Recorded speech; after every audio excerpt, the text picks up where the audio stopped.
मुझे कैसे भी करके निकाल मेरे भाई, मैं फंस गया हूँ यहाँ। ठीक है আজকে कौन सी ভাবলাম যে বাঁশগুলো কেটে দিয়ে পালাবো, কিন্তু সামনে অপেক্ষা করছে। আগে জানলে বাঁশ কাটতে আসতাম না। বাঁশ কাটতে গিয়ে শেষমেশ আমিও বাঁশ খেলাম। হে গাইস, আমি হলাম আকাশ, আর আমি এই নতুন নতুন শুরু করেছি, আর তোমরা আমার পাশে দেখো। চলো পুরো ভিডিওটা তোমাদের বলা যায় কি হয়েছিল আমার সাথে আজকে।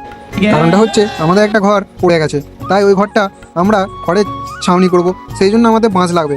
আর ভাই বললো চল তবে বাঁশ কাটতে যাব, বাবা বললো যে তবে বাঁশগুলো কেটে নিয়ে আয়গা। আর এখানে এসে দেখি বাঁশ তো কাটাই আছে, অলরেডি আমাকে বইতে হবে। এই যা, সেই জন্য আমি বললাম আমিও মাছ খেয়ে নিয়েছি, তাই আর কি করব, কপালে যে থাকে সেটাই হয়। আর এই মাছগুলো সব আমি কি বইতে পারবো? আর এই বাঁশের যা ওয়েট, আমার কান তো ভেঙে পড়ে যাওয়া মনে হচ্ছে। চলো একে একে বাঁশগুলো কাঁধে তুলে নিই। আর ভাই ওই তো সামনে বাঁশ তুলছে, আর আমিও কাঁধে তুলে নেবো। মাছগুলো কাঁধে তুলে নিলি, আর পর বুঝতে পারছি যে মাছ খাওয়া কতটা মজার হয়। कौन है ये लोग?